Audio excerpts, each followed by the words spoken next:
All right, well, the SVE 185cc heads came in, and look at the ports on these things. These are the CNC ported.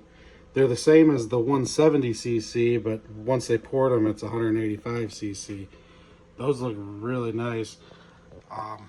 It's gonna go good with the Victor Jr. on the 331 scat rotating assembly. I think all this stuff is gonna work out perfect, but these look really nice.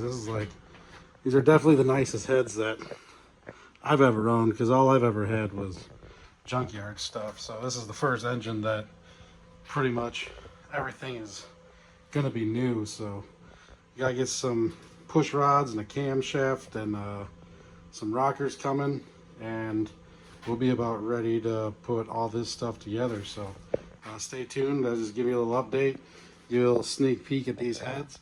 And I don't know, I'm probably gonna take them to the machine shop and just have them go through, make sure the spring pressures are good. If not, I'll throw a set of good springs in there and call her good. But I'll keep you guys updated. Thanks for watching, and don't forget to like and subscribe. Thank you.